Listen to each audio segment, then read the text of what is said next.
अस्सलाम वालेकुम नाजरीन, सबसे आगे मैं बहुत खुशामदीद, मैं हूँ शिफा यूसुफजई और मैं हूँ वैस मंगलवाला। मेरी तरफ से भी आप सबको अस्सलाम वालेकुम। मैं यहाँ खैरियत से हूँ और आपकी खैरियत खुदावंद से नेक मतलूब है जी। देगर अहवाल काम की बात कोई है आज ऐसी कोई एनर्जेटिक कोई ऐसी चीज लेकर आई है जो दुनिया को हिला दे। काम की बात है और दुनिया हिल गई है, इसलिए मैं वो काम की बात लाई हूँ। दुनिया तो बहुत ही हिली हुई है, ज्यादा ना हिले और लग ये रहा है कि दुनिया वैसे भी हिल गई है और शायद कुछ यहाँ से भी हिल गई है, कुछ हिल गई है, कुछ वाकई ऐसा महसूस हो रहा है पिछले चंद दिनों से। लेकिन जो काम की बात है वो ये है कि हम थोड़ी सी मैथ्स करेंगे आज और थोड़ा सा हम ना सबट्रैक्शन और एडिशन वगैरह करेंगे। आप पेन पकड़ लें, ये लें, आप पेन लिखें, ये पकड़ें। या आप क्लास के वो बच्चे हैं जिसके पास पेन नहीं होता, वो इधर उधर देखता है, कागज कॉपी। मैं क्लास से निकलने के लिए देख रहा था इधर उधर कि अब ये मैथ्स यहाँ पर भी पढ़ना पड़ेगा। चले ठीक है, आप नंबर लगाएं 1 लिख दिया मैंने। 1 लिखें और 1 के आगे आप लिखें हेल्थ, सेहत। 1 है जी हेल्थ, ठीक है जी, ठीक है। 1 के आगे हमने लगा दिया सेहत, ये उसकी वैल्यू हो गई है। 1 जो है वो सेहत की वैल्यू है, ओके ठीक है। अब आपकी जिंदगी में इसके बाद क्या चीज आती है? तालीम आ सकती है। तालीम आ गई, ठीक है। आप 0 के आगे लिखें, आप तालीम, मतलब 0 जो है वो मैंने लगा, मतलब 1 के आगे 0 लगा दूं? नहीं आप हाँ 1 के आगे 0 लगा दें, नीचे उसके लिख दें तालीम, एजुकेशन। तालीम, ठीक है जी, ओके। इसके बाद फिर हमारे पास आता है घर, मतलब जो मेरी नेमतें जो मेरे पास हैं वो सारी काउंट करना शुरू करनी है, लेकिन अब उन सबको आगे 0 के साथ लिखना है। तो 1 0 लगा दिया मैंने हाउस पर, ठीक है। हाउस पे लगा दिया, कितने बन गए हमारे पास? 100 बन गए। 100 बन गए, घर पे 100 लगा दिया हमने।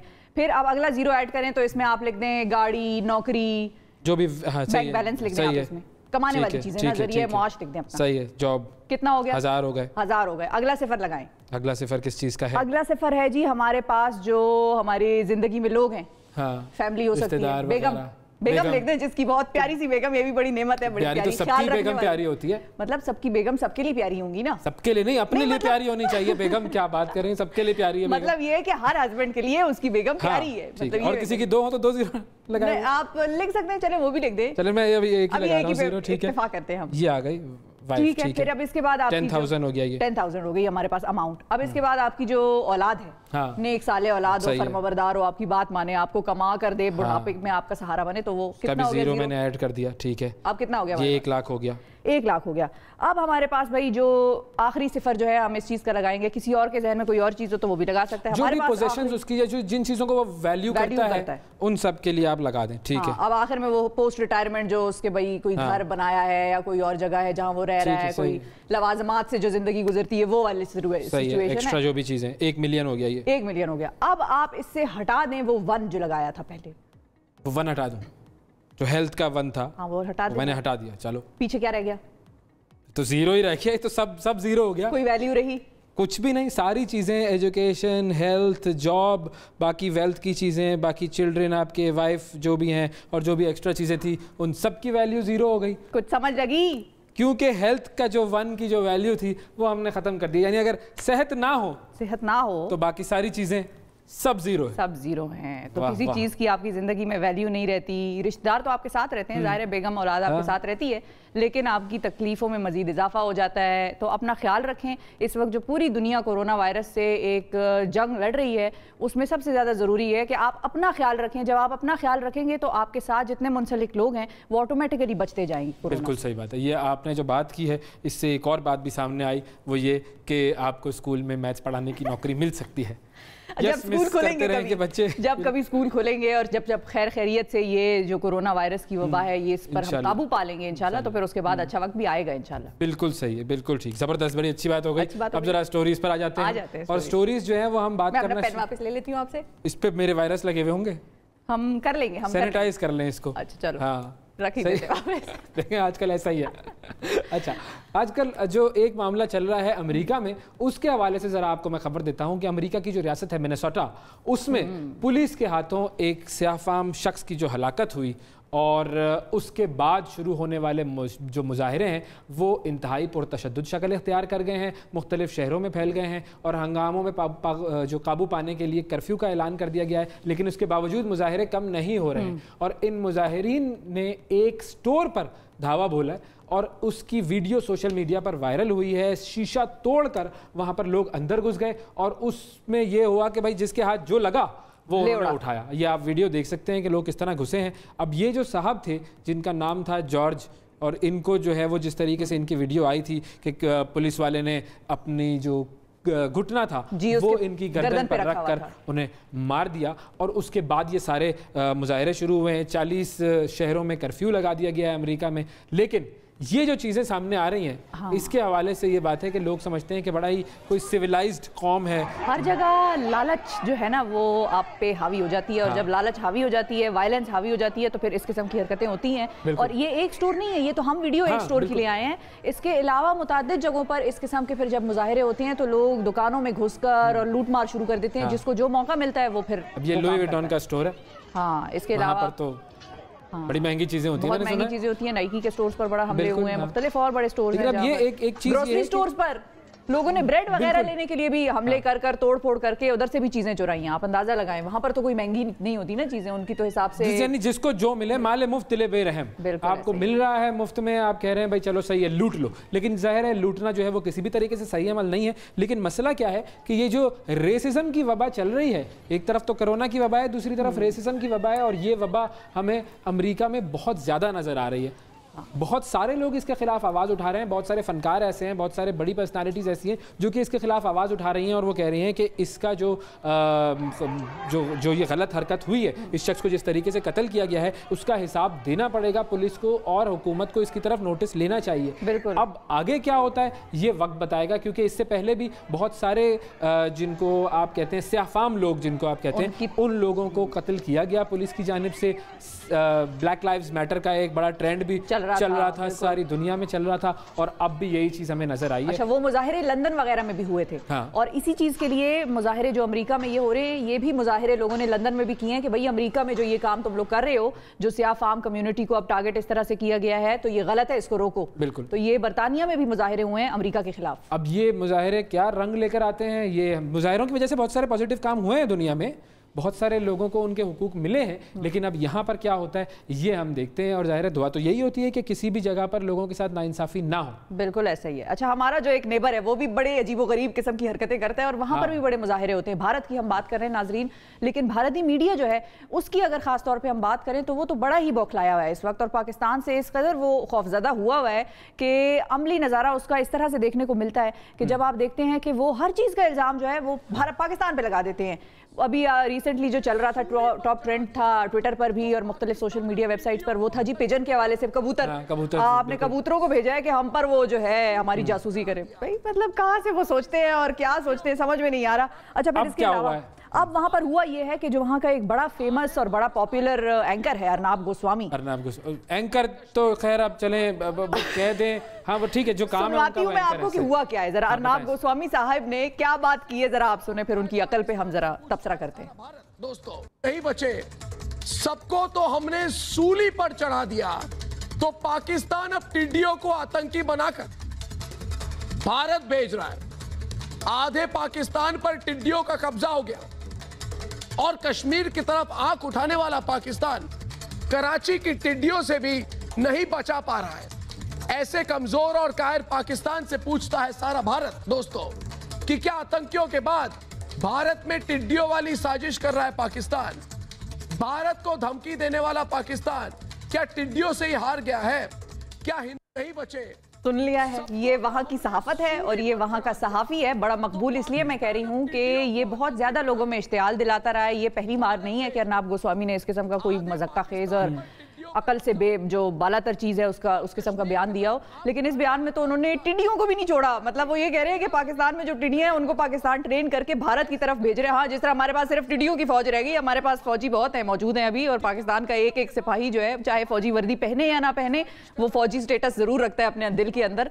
तो आप टिड्डियाँ नहीं हमें भेजने की जरूरत, हम चाय वाय पिलाना जानते हैं बड़ी अच्छी तरह से। तो हम बहुत सारी चीज़ें जानते हैं, लेकिन ये शायद नहीं जानती। और भारत की जो आवाम जो इस तरह के चैनल्स देख रही है, आप ये सोचें कि उनके जहनों में क्या चीज परवरिश पा रही है। इस बयान पे तो आवाम ने भी, भारतीय आवाम ने भी अर्नाब गोस्वामी का बड़ा अच्छा खासा मजाक उड़ाया है। तो मजाक तो उड़ाएंगे, जाहिर है, जिस तरह की उन्होंने उसे कहते हैं कि क्या मतलब मजाका खेज बात की है, जहालत से भरपूर बात की है कि टिड्डियों को ट्रेन करके पाकिस्तान भेज रहा है। पहले तो भाई ये बता दो, कोई इनसे ये पूछ ले, कोई इंडिया वाला शख्स इनसे ये पूछ ले कि टिड्डियों को ट्रेन करने का कोई तरीका क्या है, कौन करता है, किस तरह करता है, ये वही कर सकते हैं। और ये उनका प्लान हो सकता है कि पाकिस्तान पे जरूर वो छोड़ दें। जिनका दिमाग टिड्डी जितना होगा वही शायद ये हरकत कर सकते हैं, ये नॉर्मल लोग नहीं कर सकते। हम टिड्डियों को ट्रेन नहीं करते भाई, छोड़ दीजिए ये बात, हमारा नहीं काम, हमारा काम दिमाग से मुझे खान साहब का बयान याद आ गया। कौन सा? स्मॉल मैन तो प्रैक्टिकली प्रूव करते हैं लोग। स्मॉल ब्रेन्स हो गए अब तो, स्मॉल ब्रेन्स। अब जब आप इस तरह की चीजें करेंगे तो लोग आपकी हंसी उड़ाएंगे और क्या करेंगे। मतलब इस बारे में लोग बात कर रहे हैं, उनके ऊपर थोड़ी सी आवाजें उठ रही हैं। कुछ जो ज़ीशऊर लोग हैं वहां पर भारत में, वो जाहिर है इस तरह की चीजों को नहीं देखना चाहते। लेकिन एक चीज है, मैंने 3-4 दिन इस शख्स को देखा था एनालिसिस करने के लिए, बर्दाश्त हो गया, बर्दाश्त नहीं हुआ। 3-4 दिन के बाद वाकई शदीद सर में दर्द होना शुरू हो गया था। और मैं ये बिल्कुल वसूख से कह रहा हूँ, बिल्कुल सही बात कह रहा हूँ कि मैं सिर्फ 4 दिन इस शख्स का प्रोग्राम देखा मैंने, और उसके बाद मेरे सर में शदीद दर्द हो गया। 5वें दिन मैंने बंद कर दिया कि नहीं देख सकता मैं इसको, जो कुछ इसमें होता है। ऐसा ही छोड़ें, अच्छी बात करते हैं। मैं आपको लेकर चलता हूँ ट्यूनिस। अच्छा, ट्यूनिस में एक बड़ा खास काम हुआ है। अच्छा, होता क्या है, मुख्तलिफ ममालिक के जो करेंसी नोट होते हैं उस पर उनके मुल्क के बानी, रहनुमा या बादशाह की तस्वीर होती है। लेकिन ट्यूनिस में एक काम हुआ है, और वो काम ये हुआ है कि 10 दीनार पर लगी तस्वीर जो है, 10 दीनार का जो नोट है उस पर लगी तस्वीर एक बड़ी मुख्तलिफ तस्वीर है। और ये तस्वीर क्यों मुख्तलिफ है? ये किसी सियासी रहनुमा की नहीं है, किसी बादशाह वक्त की नहीं है, बल्कि नहीं, मेरी नहीं है, नहीं, हमारी नहीं है। लेकिन ये तस्वीर जो है वो ट्यूनिस की पहली खातून डॉक्टर की है। डॉक्टर तौहीदा बिन शेख उनका नाम है, और ये वो खातून थी जो कि ट्यूनिस की नहीं बल्कि पूरे शुमाली अफ्रीका की पहली खातून फिजिशियन और गायनेकोलॉजिस्ट थी। और ट्यूनिस का जो मरकजी बैंक है, उन्होंने इस साल डॉक्टर तौहीदा की तस्वीर वाले करेंसी नोटों का इजरा किया है। अच्छा, इसके पीछे मकसद कोरोना वायरस से रिलेटेड तो नहीं, ऐसा नहीं है। बेसिकली उनका जो उनकी जो वजह थी वो ये थी कि जो मरकजी बैंक के जो सरबराह थे, उन्होंने ये कहा कि हमने ये नोट पर इनकी तस्वीर इस वजह से लगाई है कि मुल्क में जो खवातीन की इज्जत है उसको बढ़ाया जाए, और जो डॉक्टर्स हैं उनकी इज्जत अफजाई की जाए। अब ये ज़ाहिर कोरोना से रिलेटेड भी किसी तरीके से हो सकता है, लेकिन मेनली जो है वो खवातीन, क्योंकि ये जो खातून थी ये नेशनल हेल्थ काउंसिल में भी थी, पहली खातून थी ये ट्यूनिस में जिन्होंने यूनिवर्सिटी डिप्लोमा हासिल किया था। पहली खातून इस मुल्क की थी ये, और 2010 में इनका इंतकाल हुआ था 101 साल की उम्र में। अब अगर पाकिस्तान में हम ये कर लें, नोटों पे दूसरी तस्वीरें लगाना शुरू करते तो बड़े मसाइल हो जाएंगे, वैसे वाकई ऐसा है। लेकिन किसी एक आध नोट पे आप कोई बहुत बड़ी ऐसी शख्सियत हो जिसकी बहुत ज्यादा ही कोई खिदमत हो, तो होगा क्या कि जो हुकूमत आएगी वो अपने लीडर की तस्वीर लगा लेगी, इस पे फिर बहुत ज्यादा बड़ा प्रॉब्लम हो जाएगा। नहीं, हमारे लिए जो सबसे मुकद्दम हस्ती है वो कायद-ए-आज़म, उस पे कोई वो नहीं है, दो राय नहीं है। मोहतरमा फातिमा जिन्ना की आप तस्वीर लगा सकते हैं, बिल्कुल उनकी तस्वीर लगा सकते हैं। उसके अलावा अगर पॉलिटिकली फिर लोगों ने लगाना शुरू कर दी तो फिर यहाँ पर जो है वो मसला हो जाएगा, बहुत शोर मच जाएगा। अच्छा, मैं आपको एक और चीज बताती हूँ, बड़ी मजे की है और बहुत ही इंटरेस्टिंग है, और मेरे जहन में ये पढ़ के ना बड़ी सवालात उठे। अच्छा, हुआ ये है कि रूसी फैशन डिजाइनर है और उन्होंने कीड़े मकोड़ों के लिए जो है ना क्या किया, बताएं क्या किया उन्होंने? कीड़े मकोड़ों के लिए उन्होंने फेस मास्क बना दिए हैं ताकि कोरोना वायरस की वबा में कीड़े मकोड़े भी जो हैं वो भी फेस मास्क पहने। और जो उनका नाम है आर्टिस्ट का वो है एंथोली, और एंथोली टिनकॉफ ने किया ये है कि कीड़े मकोड़ों के लिए उन्होंने फेस मास्क बना दिए हैं, और जिसका साइज बड़ा ही छोटा मिलीमीटर्स में इसका साइज है, कीड़े मकोड़ों के हिसाब से है। उनकी जिसामत को मद्देनजर रखते हुए उन्होंने मास्क बनाया है, और बिल्कुल इंसानी जो हम मास्क पहनते हैं ना वो उससे मुशाबे कर रखता है, मुशाबियत। सवालात क्या आ रहे हैं इस खबर को सुनने के बाद? जहन में क्या सवाल आता है? देखिए, किसी चीज की डिमांड, सप्लाई तब आती है जब उसकी डिमांड हो। बिल्कुल सही, ठीक है। अब यहाँ पर या तो कीड़े मकोड़ों ने, टिड्डियों ने, मकड़ियों ने इस चीज की डिमांड की है कि भाई हमें भी तो सिक्योर करो, सिर्फ अपना सोच रहे हो तुम लोग। उन्होंने डिमांड तो ऐसी कोई नहीं की है, डिमांड नहीं की है। लेकिन अच्छा, फिर अवेयरनेस के हवाले से इधर इंसानों में अवेयरनेस पैदा करना मुश्किल है, उन्होंने आगे टिड्डियों और इन छोटी छोटी कीड़े मकोड़ों के लिए, चूंटियों के लिए और इस चीजों के लिए मास्क खरीदेंगे कैसे? वो जो जितने भी इंसेक्ट्स हैं वो ये मास्क कैसे खरीदेंगे? मुफ्त बांटेंगे ना, वैसे मुफ्त बांटा जाएगा उनको, और वो लेंगे ये मास्क, ये लो बेटा, ये आप जो है ये इंसेक्ट प्लीज ये मास्क ले लीजिए। मैं तो ये सोच रही हूँ कि पहनेंगे कैसे वो, अरे या इंसान पहनाएगा कोई मास्क उनको? पता नहीं, ये देखें, ये आर्ट जो है ना वो कुछ भी हो सकता है, और किसी भी चीज को आर्ट का नाम दिया जा सकता है। आर्टिस्ट आदमी जो है वो कुछ भी कर सकता है। मुझे ये बात समझ में नहीं आ रही, ये बस ऐसे ही। लेकिन ये वैसे इसको कहते हैं out of the box thinking. नहीं तो out of the box useless thinking या यूजफुल थिंकिंग, मुझे अभी ये समझ में नहीं आ रहा। इस चीज पर डिसाइड कर लें पहले। ये तो डिसाइड करना है, लेकिन आउट ऑफ द बॉक्स फिर सवाल ये भी उठता है कि अच्छा, क्या ये जो वायरस है ये क्या इंसेक्ट्स को लगता भी है या नहीं लगता? ये है, क्या इंसेक्ट्स मुतासिर होते हैं जो ये कोरोना वायरस से? उन्होंने फिजिबिलिटी एनालिसिस किया और पता चला उनको तहकीकात में कि लगता है। तो लोगों ने पाले हुए हो इंसेक्ट्स तो लोग खरीद के उनको पहना दें, ऐसा भी मैंने नहीं देखा कहीं पर दुनिया में। आपने देखा है कहीं कि लोगों ने इंसेक्ट्स पाले हुए हो?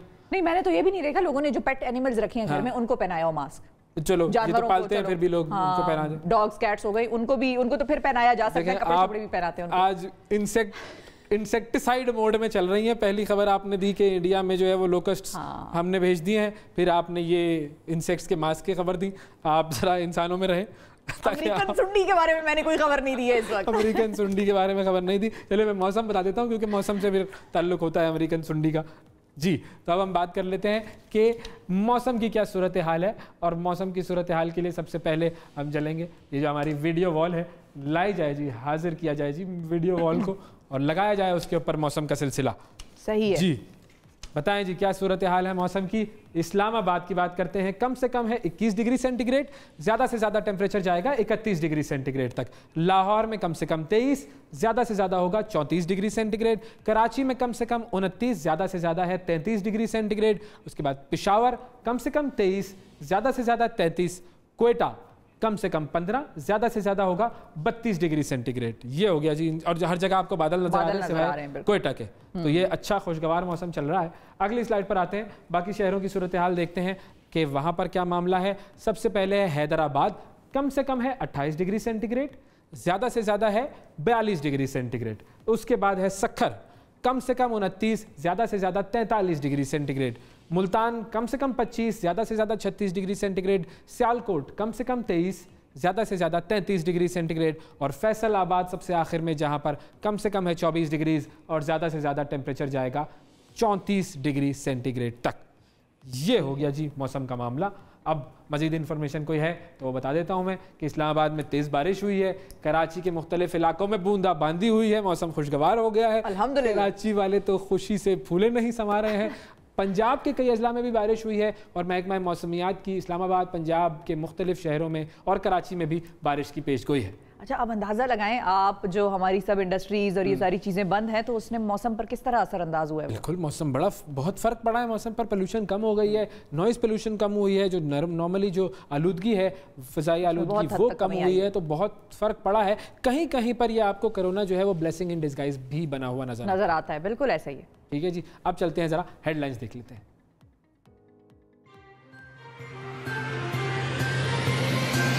पेट्रोल मजीद सस्ता हो गया, 1 लीटर पर 7 रुपए की कमी से नई कीमत 74 रुपए 52 पैसे फी लीटर हो गई। हाई स्पीड डीजल 80 रुपए 15 पैसे, लाइट डीजल 38 रुपए 14 पैसे फी लीटर का हो गया। मट्टी का तेल 11 रुपए 88 पैसे फी लीटर सस्ता, नई कीमत 35 रुपए 56 पैसे फी लीटर मुकर्रर। पाकिस्तान में पेट्रोल दुबई, अमेरिका, भारत से भी सस्ता हो गया। मुल्क में पेट्रोल की कीमत 74 रुपए 52 पैसे फी लीटर। दुबई में पेट्रोल फी लीटर 80 रुपए से जायद में दस्तयाब। भारत में इस वक्त पेट्रोल की कीमत 150 रुपए फी लीटर से भी ज्यादा है। वजीर आजम इमरान खान ने कहा, पाकिस्तान में पेट्रोलियम मसनूआत की कीमतें जुनूबी एशिया में सबसे कम हैं।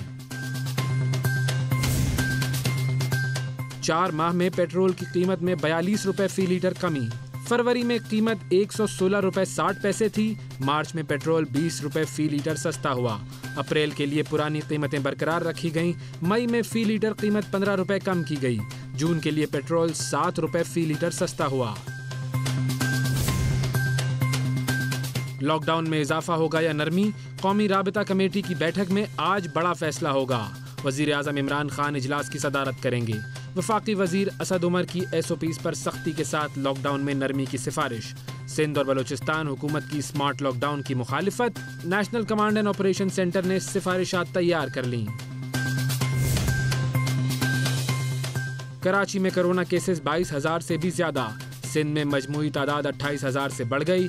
मुराद अली शाह की आवाम से एहतियात की अपील। कहा, देही इलाकों में केसेस बढ़ रहे हैं, ये सब बेएहतियाती का नतीजा है। बौखलाहट का शिकार मोदी सरकार सिफारती आदाब भी भूल गई। नई दिल्ली में तैनात 2 पाकिस्तानी सिफारतकारों पर झूठा इल्जाम, मुल्क छोड़ने का हुक्म। दफ्तर खारजा की मुजम्मत। कहा, हाई कमीशन के 2 एहलकारों को 31 मई को उठाया गया। झूठे इल्जामात के एतराफ़ के लिए तशद्दुद भी किया गया। इक़दाम वियना कन्वेंशन और सिफारती आदाब की खिलाफ वर्जी है।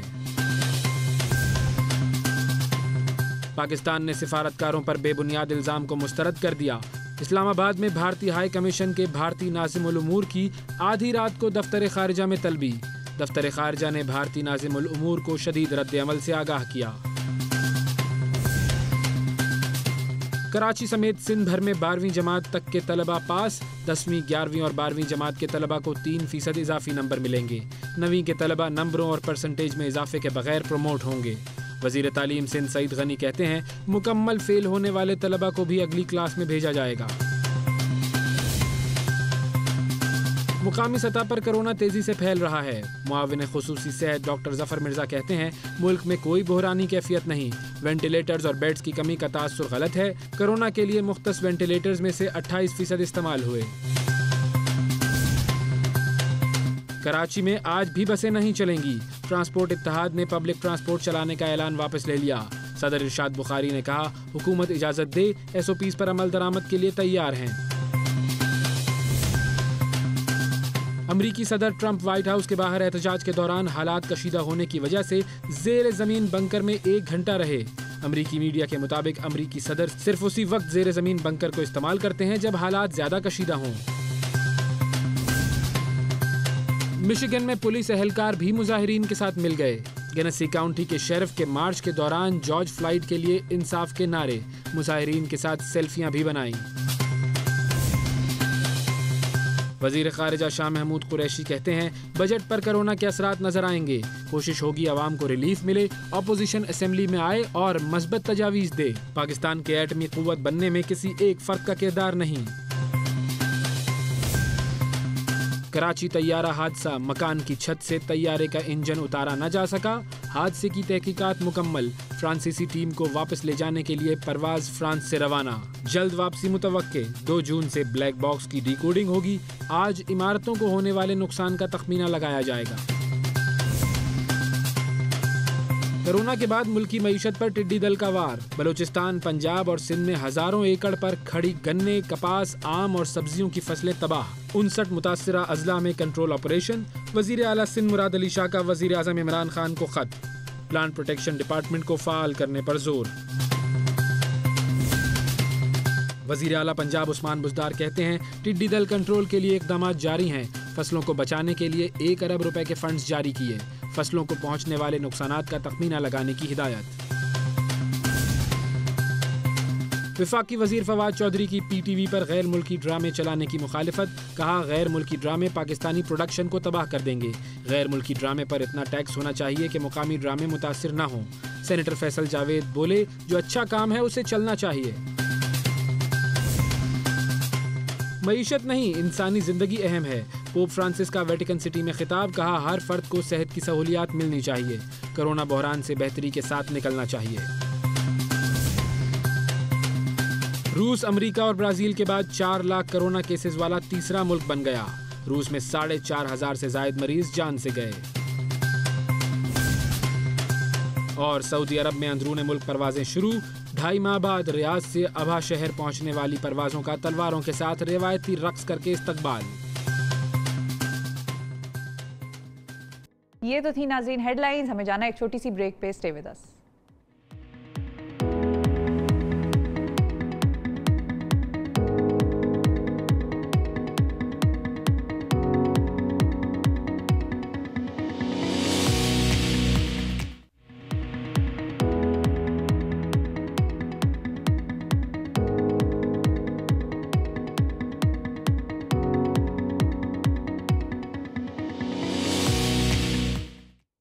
वेलकम बैक जी। ब्रेक के बाद एक मरतबा फिर खुशामदीद। पाकिस्तान में कोरोना के केसेस की तादाद 72,000 से तजावुज़ कर चुकी है, जबकि 1542 अफराद इस वायरस से जाँ बहक हुए हैं। कोरोना वायरस से सबसे ज़्यादा अमवात सिंध में हुई हैं, जहाँ पर हलाक होने वालों की तादाद 481 है। कोरोना वायरस मकामी तौर पर भी तेज़ी से फैल रहा है और 92% कोरोना केसेस लोकल ट्रांसमिशन का नतीजा है। ये सबसे बड़ी अहम बात है और देखने में ये आ रहा है कि आवाम खुद से एहतियात नहीं कर रही है। फिर दूसरी तरफ हुकूमत भी आहिस्ता आहिस्ता पूरी जिम्मेदारी आवाम पर डाल रही है। National command and operation centre ने पाबंदियां मजीद नरम करते हुए शादी हॉल्स को खोलने की भी हिमायत कर दी है। कारोबार और मईशत के बाकी हिस्से भी खोलने की तैयारियां की जा रही हैं। क्या ये लॉकडाउन के मुकम्मल खात्मे का दुरुस्त वक्त है? दूसरी जानिब सिंध हुकूमत जो पहले कोरोना के हवाले से काफ़ी फिक्रमंद थी, अब खामोश नज़र आ रही है। मजीद जानेंगे इस हवाले से हम बात करेंगे। पीपल्स पार्टी के रहनुमा जनाब सईद गनी साहब हमारे साथ मौजूद हैं। अस्सलाम वालेकुम सईद गनी साहब, पहले तो ये बताइए कि सिंध में बाकी सूबों की निस्बत कोरोना केसेस और कोरोना की वजह से जो अमवात हैं उनकी तादाद ज़्यादा है, ख़ासतौर पर कराची में, तो इसकी क्या वजह नज़र आती है आपको? देखिए, एक तो ज़ाहिर अमवात कहीं भी हो रही हो अच्छी बात नहीं है, लेकिन अमवात KPK में ज़्यादा हैं। लेकिन जहां तक नंबर ऑफ केसेस की बात है वो बिल्कुल ज्यादा है, और उसकी वजह ये है कि सिंध हुकूमत ने पहले दिन से जो वर्ल्ड हेल्थ ऑर्गेनाइजेशन के एक लेट डाउन प्रोसीजर है कोरोना की टेस्टिंग का, उसको फॉलो किया है। और वर्ल्ड WHO ने कई मरतबा मीटिंग्स में इस बात को भी रिकग्नाइज किया है कि सिंध हुकूमत वो वाहिद सूबाई हुकूमत है जो हमारे दिए गई गाइडलाइंस को फॉलो करती है, और उसके मुताबिक जो कॉन्टेक्स्ट होते हैं और ट्रेसिंग होती है उसको हम फॉलो करते हैं। तो हमने बड़ी संजीदगी के साथ इस काम को किया है, इसलिए आपको नंबर ऑफ केसेस ज्यादा मिलते हैं। और अगर पूरे मुल्क में आप कंपैरिजन भी करेंगे सिंध का दीगर सूबों से, तो पर मिलियन जो नंबर ऑफ टेस्ट हैं वो सिंध ने बहुत ज्यादा किए, और तकरीबन पंजाब के मुकाबले में हमारे दुगने हैं। तो जहां आबादी कराची शहर की बहुत ज्यादा है, टेस्टिंग हमारी ज्यादा है, तो नंबर ऑफ केसेस भी ज्यादा आ रहे हैं। ठीक है। अच्छा सईद गनी साहब, ये बताएं कि अब तो सिंध के जो देही इलाके हैं उनमें भी कोरोना केसेस की तादाद जो है वो बढ़ने लग गई है। इस हवाले से सिंध हुकूमत क्या कर रही है कि इस फैलाव को रोका जाए? देखिए, अब तो ज़ाहिर है केसेस सिर्फ सिंध और किसी और सूबे तक महदूद नहीं है, मुल्क के हर इलाके से ही केसेस निकल रहे हैं। और इसका जो बेस्ट ऑप्शन था, बेस्ट हल था कि लोग अपने आप को इससे महफूज रखें, वो एहतियाती तदाबीर ही हैं, क्योंकि इलाज इसका कोई है नहीं, दवाई वैक्सीन इसकी है कोई नहीं। और अब जो सूरत हाल जो बिगड़ती हुई हमें नजर आ रही है, जो पिछले कई हफ्तों से चीफ मिनिस्टर साहब भी बार बार कहते रहे हैं कि हम उस वक्त से घबरा रहे हैं, डर रहे हैं जब मरीजों की तादाद हमारी हॉस्पिटल्स में मौजूद कैपेसिटी से ज्यादा हो जाएगी।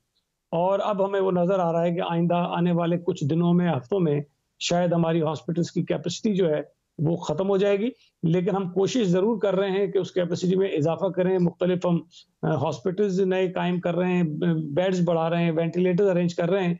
लेकिन जिस तेजी से नंबर ऑफ पेशेंट्स इंक्रीज हो रहे हैं, उसको मैं समझता हूं कि मीट करना जो है वो किसी भी हुकूमत के लिए मुमकिन नहीं है। और ये जो इशू आप बता रहे हैं सिंध के दही इलाकों तक महदूद नहीं है, पूरे मुल्क में भी सूरत हाल है। ठीक है। अच्छा सईद साहब, ये बताइएगा कि सिंध में बच्चों की एक बड़ी तादाद कोरोना वायरस से मुतासर हुई है, उसके हवाले से मुर्तज़ा वाब साहब ने ट्वीट भी किया था, उस हवाले से क्या कहेंगे आप? देखिए, ये फैक्ट है, और इसीलिए हम ये बात पहले से कह रहे थे कि लोग गैर जरूरी तौर पर घरों से निकलने से इज्तनाब करें। जब कोई शख्स बाहर जाता है, जब अपने घर में आता है, तो जाहिर है फैमिली के साथ जब वक्त गुजारता है तो उसमें बच्चे भी इन्फेक्ट होने के इम्कानात होते हैं, और वही हो रहा है। और हमारी अपनी नॉलेज में है, कई जानने वाले लोग हैं हमारे जिनकी पूरी की पूरी फैमिली जो है वो बच्चों समेत इन्फेक्ट हुई है इससे।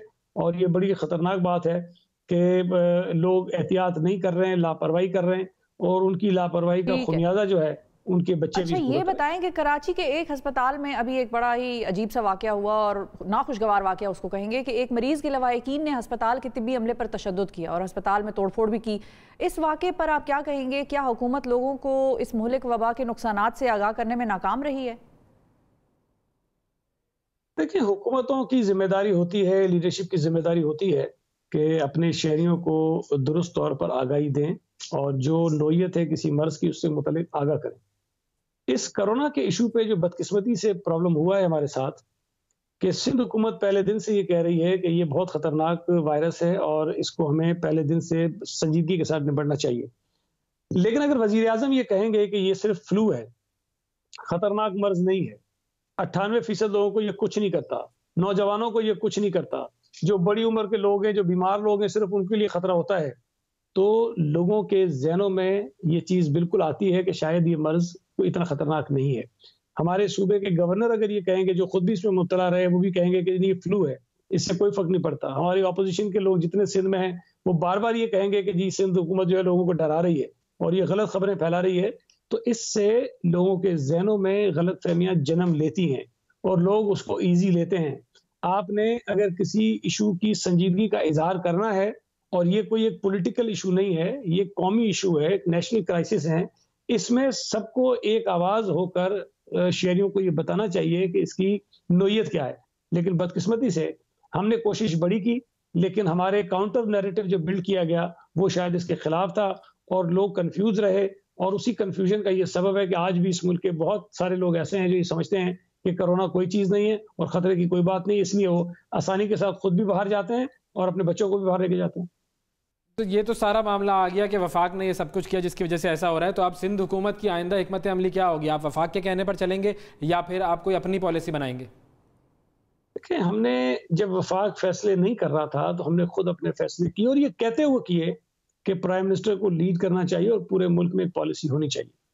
लेकिन उसके बाद सुप्रीम कोर्ट ने ये हिदायत जारी कर दी कि पूरे मुल्क में एक नेशनल पॉलिसी होनी चाहिए।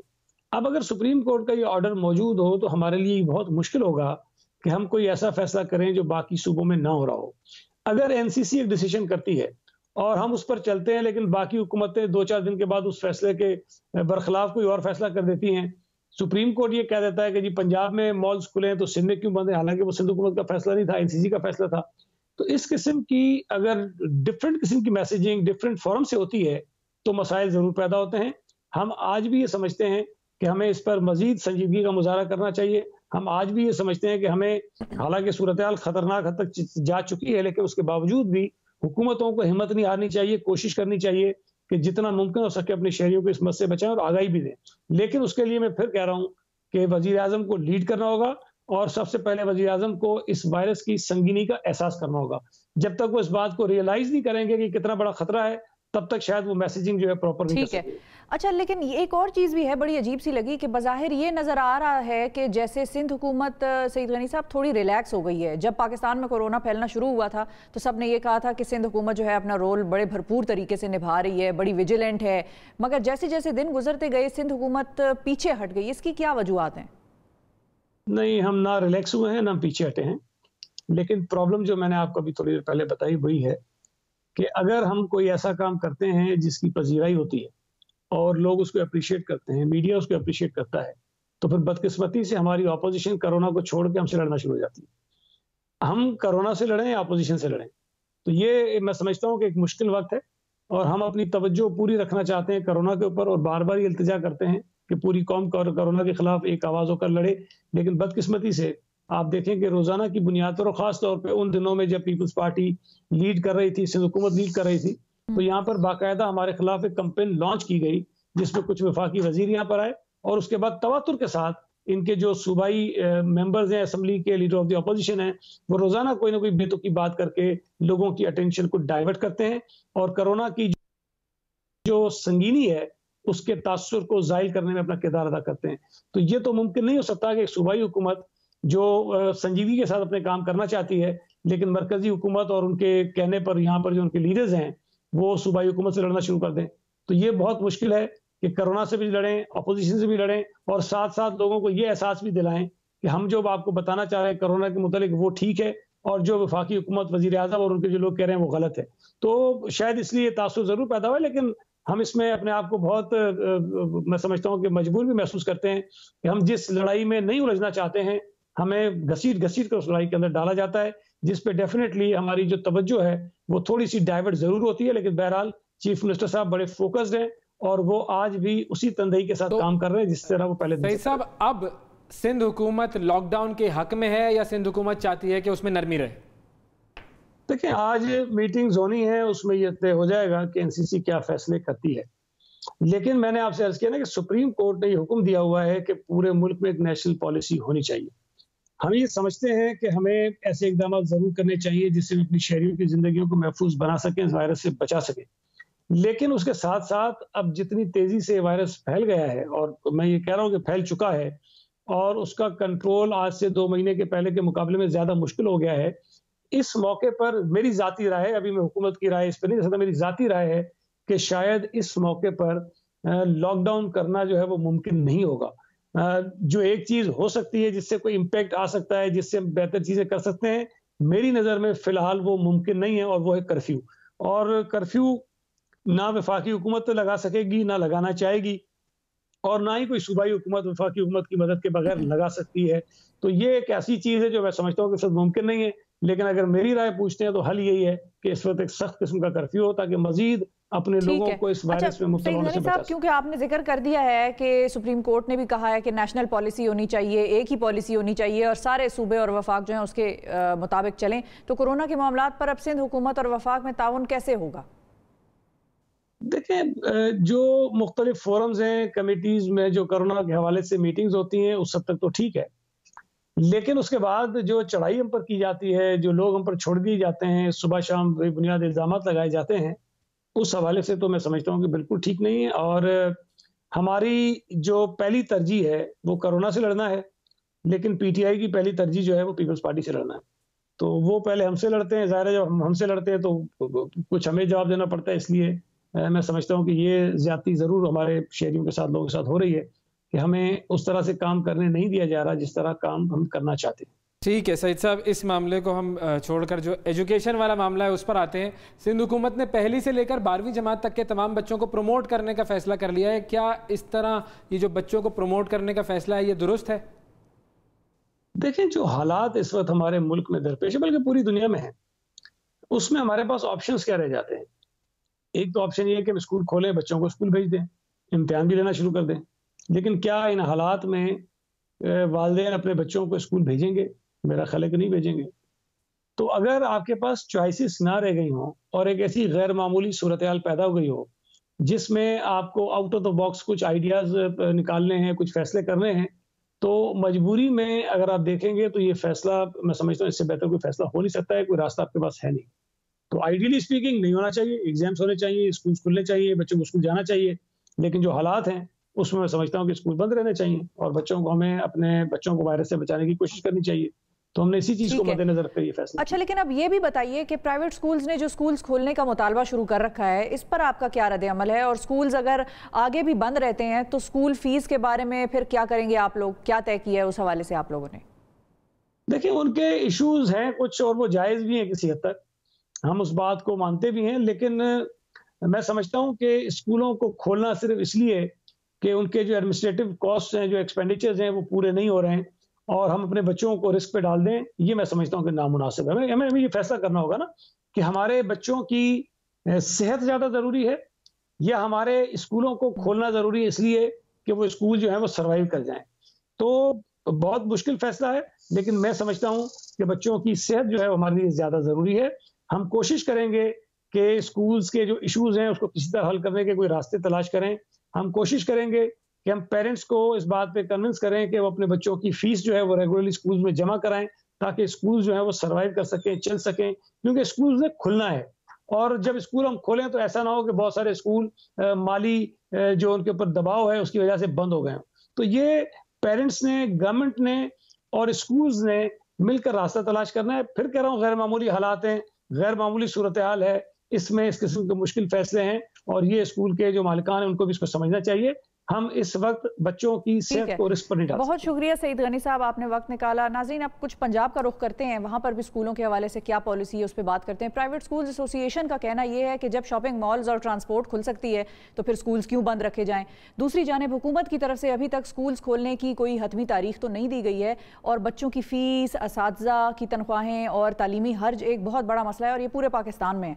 इस मसले से निपटने के लिए पंजाब हुकूमत ने क्या हिकमत अमली इख्तियार की है, जानते हैं। हमारे साथ सूबाई वज़ीर बराए स्कूल एजुकेशन डॉक्टर मुराद राज साहब मौजूद हैं। अस्सलाम वालेकुम डॉक्टर साहब, बहुत शुक्रिया वक्त निकालने के लिए। वालेकुम सलाम। डॉक्टर साहब, आपने ट्वीट्स भी कल की और वो हम देख रहे थे कि बड़ी मुश्किल आपको हो रही है स्कूलों को ये समझाने में कि भाई स्कूल्स बंद रहना ज़रूरी है, हम अपने बच्चों को, उनकी फैमिलीज़ को, उनके छोटे भाई बहनों को, उनके घरों में रहने वाले बुजुर्गों को रिस्क में नहीं डाल सकते। लेकिन आपकी बात स्कूल्स की जो एसोसिएशन है, प्राइवेट स्कूल्स एसोसिएशन, उनको ख़ास तौर पर समझ में नहीं आ रही। इसकी वजह क्या है? देखिए, जो सबसे पहले मैं आपको ये बताऊं कि फ़िलहाल स्कूल्स खोलने का कोई प्रोग्राम नहीं है। आपको पता है कि जो नंबर्स हैं कोरोना के वो भी बढ़ गए हैं और रोज़ बढ़ रहे हैं पंजाब के अंदर। We have to be very very careful. और दूसरी चीज़ ये है कि मैं आप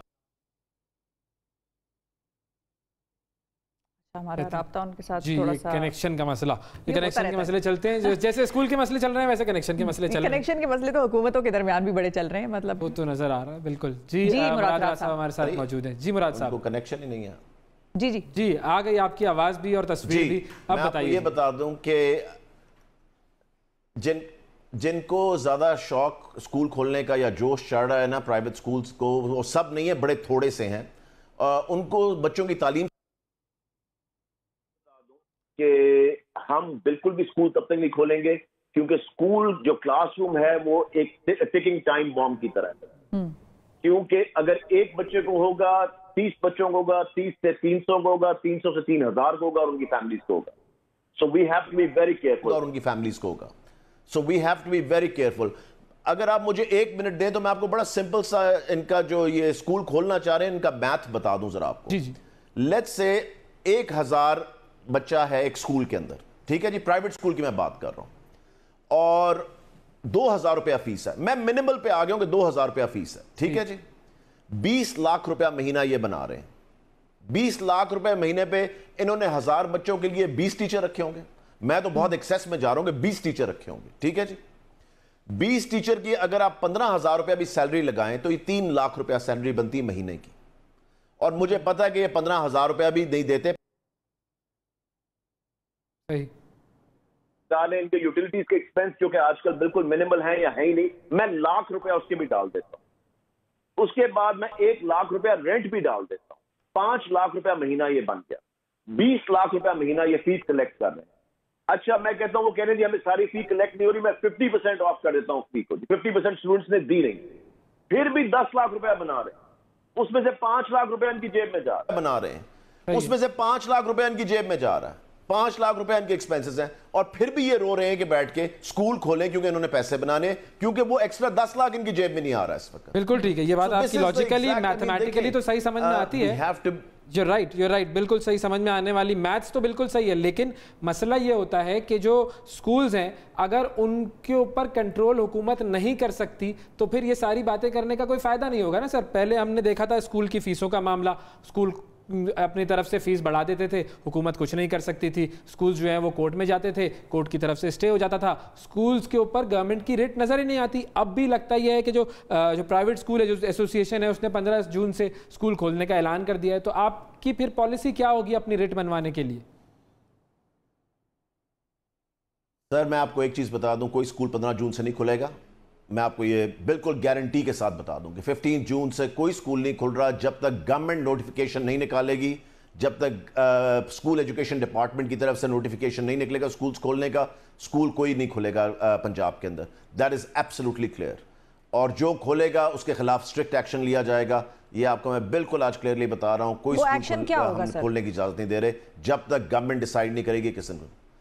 वो तो फिर जब ये खोलेंगे तो फिर मैं आपको बताऊंगा। नहीं, अभी से अगर आप ऐलान कर देंगे तो उनमें डर बैठ जाएगा ना। हम यही कह रहे हैं कि मतलब कोरोना से भी लोगों को डराना है। वो लोग ऑपोजिशन वाले इसी बात पे तो तनकीद कर रहे हैं। जब खान साहब कहते हैं कि इससे कुछ होता नहीं है तो फिर लोगों ने बड़ा लाइट ले लिया इसको। तो आप डराएंगे तो तब उनके दिलों में खौफ बैठेगा। कम करने का पहले दिन विदिन 24 आवर्स सबने, मेजॉरिटी ने, जो बड़ी चेन्स हैं, सबने 20% फी कम कर दी थी। अभी नोटिफिकेशन नहीं निकला था। They know exactly when I say something, I mean it. तो इसलिए उनको मेरा बिल्कुल क्लैरिटी से पता है प्राइवेट स्कूल वालों को कि जब मैं कुछ कह रहा हूं तो उसका क्या मतलब है और कितना उस पे उसको और कितना उस पे उनको उसके बाय द बुक चलना पड़ेगा। सो इसलिए मैं आपको ये बता दूं कोई स्कूल नहीं खुलने जा रहा। ठीक है, देखें गर्मियों की छुट्टियां वैसे शुरू हो गई हैं, वो टाइम आ गया है। अगर बच्चे 2 से 3 महीने नहीं पढ़ सके तो कोई क़यामत नहीं आ गई। हमें बच्चों की जिंदगी ज्यादा जरूरी है, उनके हमें फैमिली की जिंदगी ज्यादा जरूरी है कि हमें ये फिक्र पड़ी हुई है कि जी उन्होंने 2 महीने 2.5 महीने पढ़ाई नहीं की।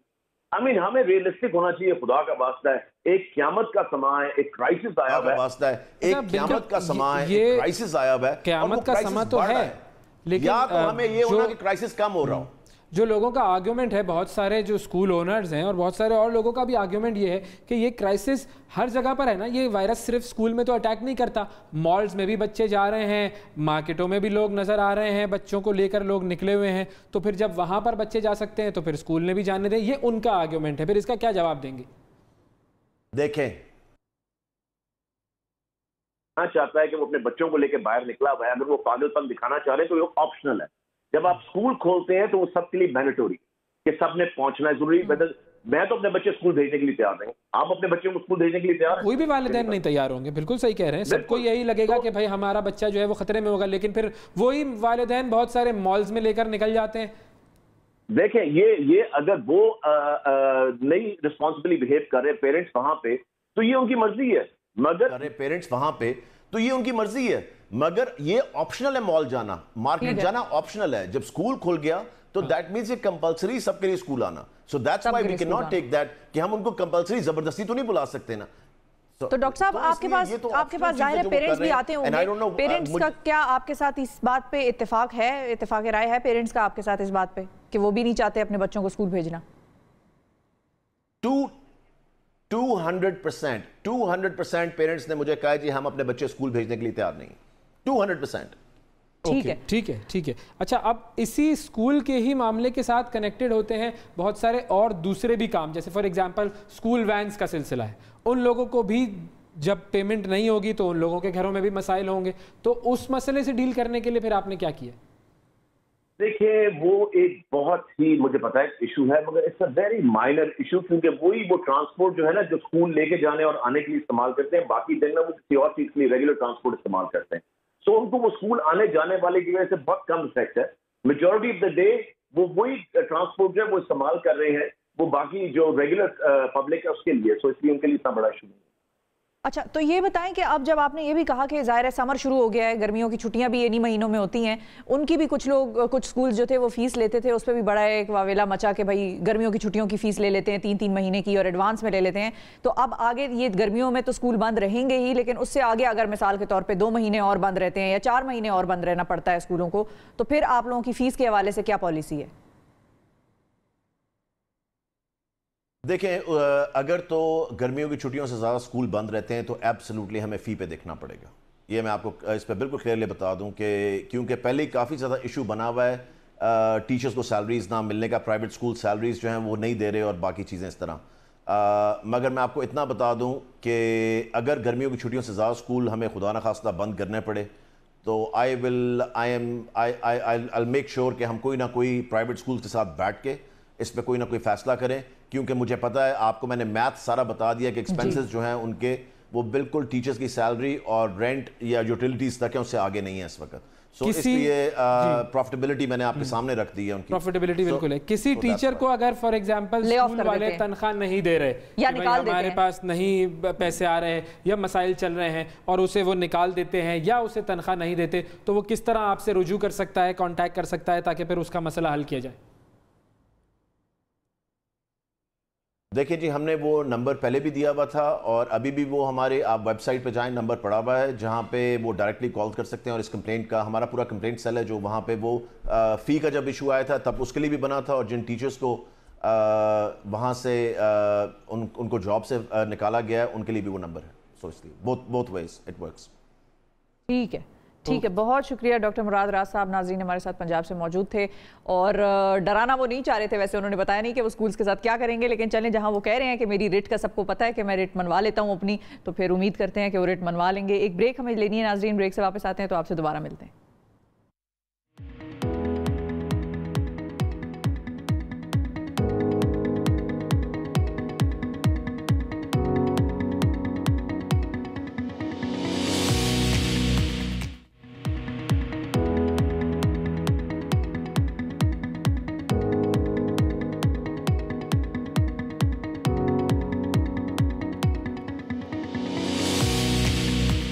Welcome back to the show नाजरीन। पाकिस्तान में तुर्की का ड्रामा एर्तुगरुल गाजी ने मकबूलियत के सारे रिकॉर्ड तोड़ डाले हैं और आवाम की जानिब से इस ड्रामे को बहुत ज़्यादा पसंद किया गया है।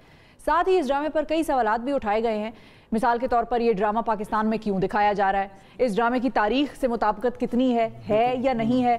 अच्छा, फिर एक और चीज़, कई लोग ये सवाल पूछते नजर आए कि पाकिस्तान में ऐसे ड्रामे क्यों नहीं बन सकते और तुर्की के ड्रामे इंपोर्ट करने से हमारी इंडस्ट्री को क्या नुकसान होगा, ये भी लोग पूछ रहे हैं। बिल्कुल, अब ये जो असर है उसके हवाले से फिर वफाकी वजीर जो हैं फवाद चौधरी साहब, उन्होंने भी बात की। उन्होंने ट्वीट किया कि दूसरे ममालिक की प्रोडक्शन पर खुश होने के बजाय हमें अपनी प्रोडक्शंस पर तवज्जो देनी चाहिए, और अगर ऐसा ना किया गया तो गैर मुल्की ड्रामों से पाकिस्तान की ड्रामा इंडस्ट्री को क्या खतरा है, इस पर हम बात करेंगे। आज हमारे साथ बहुत ही सीनियर अदाकारा और बहुत ही, जिन्हें आप कहते हैं ना कि जो पाकिस्तान की टॉप अदाकाराओं की अगर लिस्ट बनाई जाए तो वाकई उसमें नाम आता है इनका। सानिया सईद साहिबा मौजूद हैं और तहरीक इंसाफ के रहनुमा जनाब फैसल जावेद खान साहब, सेनेटर फैसल जावेद साहब मौजूद हैं। इन दोनों से हम बात करेंगे इस हवाले से। सबसे पहले सानिया साहिबा की तरफ जाते हैं। सानिया साहिबा, आपको ये जो ड्रामा है एर्तुगरुल, ये कैसा लगा और क्या ख़ास बात आपको लगी, आपका क्या ओपिनियन है इस ड्रामे के बारे में?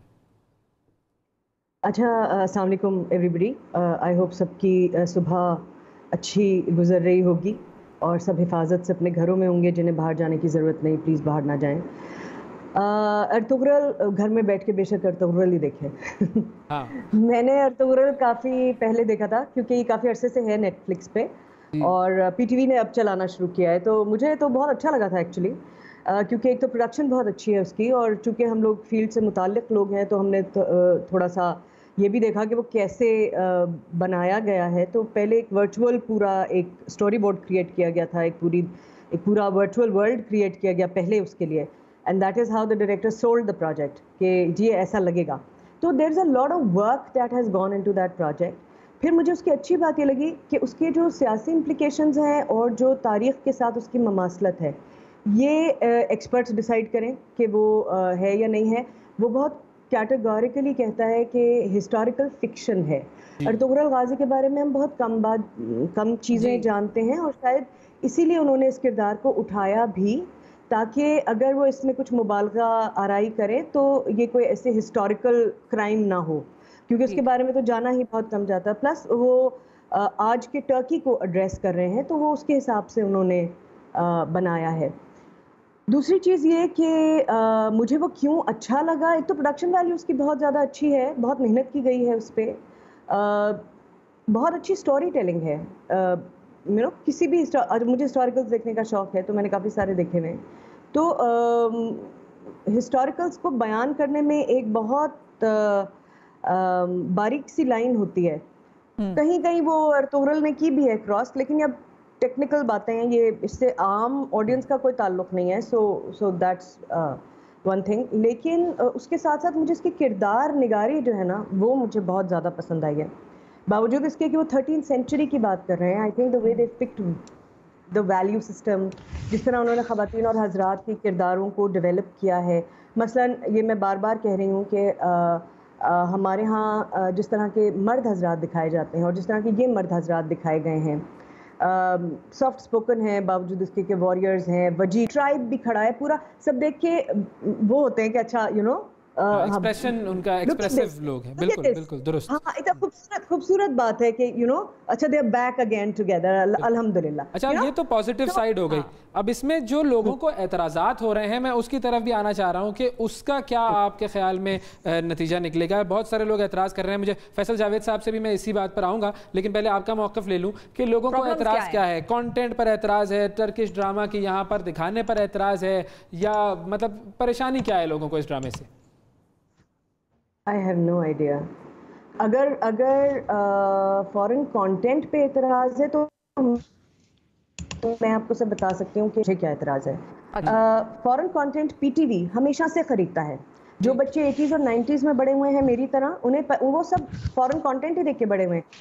नाइट राइडर्स देखा हमने, स्ट्रीट हॉक देखा, चिप्स देखा, एयरवुल्फ देखा, हाँ sorry Airwolf, Tom and Jerry cartoon देखा हमने, टॉम एंड जेरी बच्चों के प्रोग्राम थे, सेसमी स्ट्रीट था। फिर रात को एक फिक्शन, एक पूरी फीचर फिल्म चलती थी थर्सडे नाइट को, क्योंकि फ्राइडे की छुट्टी होती थी उस जमाने में, तो एक पूरी फीचर फिल्म चलती थी। फॉरेन कंटेंट दिखाने और ख़रीदने में कोई प्रॉब्लम नहीं है। प्रॉब्लम यह है कि आप उसको सिस्टमाइज कैसे करते हैं बगैर अपने काम को, अपने लोगों को डैमेज किए हुए। यही होता, हर मुल्क पहले अपना इंटरेस्ट देखता है ना। टर्की के पास आप अपना प्रोडक्ट लेके जाएं, अभी टर्की पहले अपना इंटरेस्ट देखेगा। वो देखेगा कि यार मेरा पूरा इंस्टीट्यूशन तो नहीं इससे डैमेज हो रहा, मैं इसके फाइनेंसेस कैसे मैनेज करूंगा, मैं इसे ऑल दैट। तो आपके ख्याल में हमारा हो रहा है सिस्टम डैमेज या नहीं? आई डोंट नो कि ये किस तरह से उसको वो करना है, लेकिन आई ऑल्सो नो कि ये स्पोरेडिक चीजें नहीं होनी चाहिए। There has to be a clear cut policy. Senator Faisal Javed साहब हमारे साथ मौजूद हैं, उनकी तरफ चलते हैं। सानिया, फैसल बहुत शुक्रिया वक्त निकालने का, थोड़ी देर हो गई आपकी तरफ आते आते, लेकिन यह है कि उनसे हम चाह रहे थे पूरा मौक़िफ़ ले लें ताकि आपको भी गवर्नमेंट की तरफ से जवाब देने का फिर प्रॉपर तरीका और टाइम दिया जाए। ये बताएं फैसल कि पॉलिसी क्या है, जो हम बाहर का मवाद ख़रीदते हैं उससे क्या हमारी अपनी इंडस्ट्री तो नहीं डैमेज होगी? उसका बड़ा लोगों को कंसर्न है ये, और मारिया वास्ती और बहुत सारे ऐसे आर्टिस्ट हैं, शान हो गए, जिनकी तरफ से ये कंसर्न आया है कि भाई बाहर का कॉन्टेंट अगर हम लेके आएंगे तो हमारे प्रोड्यूसर्स और हमारे जो डायरेक्टर्स हैं, राइटर्स हैं, वो किस तरह से फिर सामने आएंगे?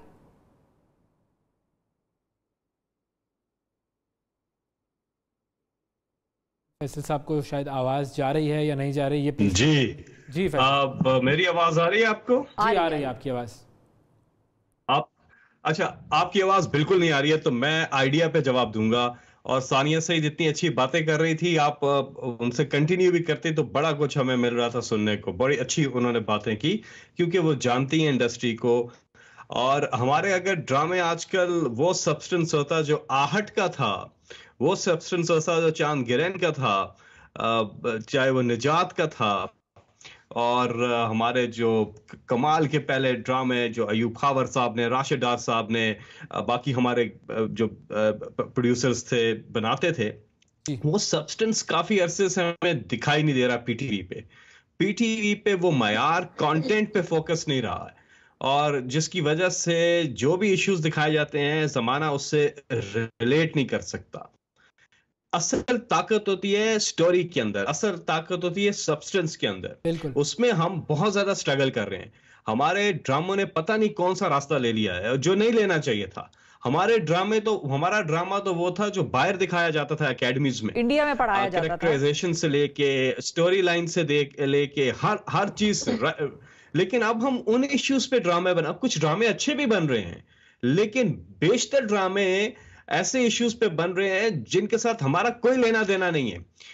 इसलिए लोग रिलेट नहीं कर सकते। आपके मैसेज जो हैं, majority of Pakistanis they are unable to relate to that content. तो नफ्स पे हाथ रखना जरूरी है कि ऑडियंस जो है उसको क्या सिखाना है, क्या देना है। मेहमद बुज़दाक ने ये एक मेटिकुलस प्रोडक्शन दे दी है, ये अटेंशन टू डिटेल इस पे खत्म है, कैरेक्टराइजेशन इस प्रोडक्शन पे खत्म है, और जो टेक्निक्स अडॉप्ट की गई हैं तो ये अपील करती है ज्यादा ऑडियंस को, इसलिए ये हिट है। ये सिर्फ पाकिस्तान में, पूरी दुनिया में ये ड्रामा हिट है। और जब से इमरान खान साहब ने ये आइडिया दिया कि उसको उर्दू में डब करके चलाया जाए, तो उसके बाद पाकिस्तान में और इंडिया में जो मुसलमान हैं, पूरी दुनिया में जहां जहां मुसलमान हैं जो उर्दू जानते हैं, पाकिस्तानी हैं, वो इसको अब देख रहे हैं। और ये ड्रामा अब जाके अच्छा, फैसल वाले भी कहते हैं ये ड्रामा। फवाद चौधरी साहब की ट्वीट का भी चाह रही थी, लेकिन फैसल को आवाज नहीं जा रही। फैसल, अगर आपको आवाज आ रही है थोड़ा सा हम लाउड बोल लेते हैं, शायद कुछ आवाज पहुंच जाए अब तक। जो एतराज करने वाले हैं, जिनमें फवाद चौधरी साहब ने भी एक ट्वीट किया और बहुत सारे लोग, शान शाहिद और पाकिस्तान की इंडस्ट्री से ताल्लुक रखने वाले बहुत सारे लोग, उन्हें एतराज किस बात पर है, क्यों वो इस कदर परेशान हो गए हैं? अगर नाइट राइडर ने हसीना मोइन की क्रिएटिविटी को मुतासिर नहीं किया, तो उर्तुगरल हमारे आज के डायरेक्टर प्रोड्यूसर की कैसे मुतासिर कर सकता है क्रिएटिविटी? हाँ जी, देखिए, एतराज तो तब बनता था, मैं याद है 2009 में हम एक कैंपेन हमने शुरू की थी 2009 में इंडियन कंटेंट के खिलाफ। जी, इंडियन कंटेंट हमारे टेलीविजन पर, हमारे रेडियो पर, हमारे सिनेमाओं पर दिखाया जाता था, और बड़ा हावी रहा, वो चीजें दिखाई जाती थी जिससे हमारे कल्चर का कोई लेना देना नहीं था। यहाँ बच्चे जो हैं वो जिस तरह से ट्रेन हो रहे थे जिस कल्चर के ऊपर, वो बड़ा खतरनाक रास्ता था। उस वक्त किसी ने नहीं आवाज उठाई। उस वक्त खुद जाते थे, जाके ये फिल्में देखते थे, सारे हमारे आर्टिस्ट, मुझे याद है, और प्रमोट करते थे इन फिल्मों को। और गेम ऑफ थ्रोन्स आपको याद है जब आया था, गेम ऑफ थ्रोन्स को इन एक्टर्स ने जो आज बोल रहे हैं इतना प्रमोट किया है अपने सोशल मीडिया पे, लोगों को कहा है कि देखो। और फिर सानिया सईद साहिबा ने बिल्कुल ठीक बात की है। पीटीवी पर भी सैटरडे नाइट को फिल्म चलती थी, इंग्लिश फिल्म चलती थी, सब चीजें चलती थी। ये खास तौर पे इस किस्म का कंटेंट आपके लिए थ्रेट नहीं है, अपॉर्चुनिटी है। ये अपॉर्चुनिटी बन जाती है कि आप किस तरह से हमारी प्रोडक्शन बेहतर हो सकती है। हमारे पास एक्टर्स कमाल के हैं, टैलेंट कमाल का है, डायरेक्शन हमारी कमाल की है, राइटर्स कमाल के हैं, लेकिन क्या हम वो सब्सटेंस बना रहे हैं जो बनना चाहिए, जो एक जमाने में बनता था? इसके ऊपर पूरा मैंने आर्टिकल भी लिखा है और उसमें मैंने डिटेल में ड्रामों के नाम भी लिखे हैं कि क्या सब्सटेंस बनता था। अच्छा, इसमें कॉस्ट का बड़ा अहम मामला होता है, कितने ये एक छोटी सी चीज में सिर्फ आपसे जानना चाहूंगा, फिर हम सानिया साहिबा की तरफ जाएंगे, कि ये ड्रामा टर्की ने हमें तोहफे में दिया है या हमने खरीदा है, और खरीदा है तो कितने में खरीदा है? कुछ इसका कोई अंदाजा कुछ आप बता सकते हैं लोगों को? नहीं, ये बिल्कुल तैयब अर्दोगान और इमरान खान साहब की जब मीटिंग हुई थी, तो इन्होंने एक स्ट्रेटजी बनाई थी कि हाउ टू फाइट इस्लामोफोबिया।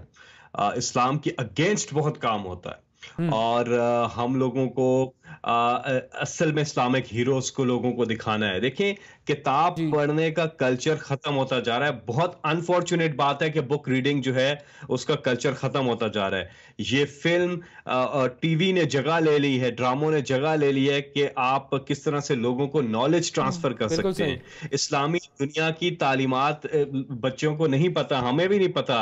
हम भी जब देख रहे हैं तो हम पहली बार देख रहे हैं। ये गिफ्ट में मिला है ना, ये मैं पूछना चाह रहा था, ये हमें गिफ्ट में मिला है ना।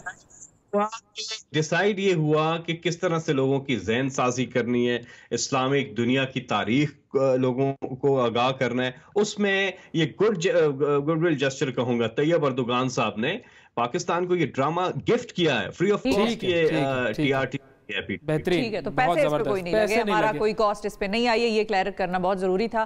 सानिया साहिबा, आपसे ये जानना चाहेंगे कि जब हम ये कहते हैं कि नेगेटिविटी फैली इंडियन कंटेंट से, तो ये बिल्कुल सही बात भी है कि बहुत सी चीज़ें बहुत मुख्तलिफ तरीकों से पॉलिटिकली, कल्चरली, रिलीजियसली हमें इफेक्ट किया गया।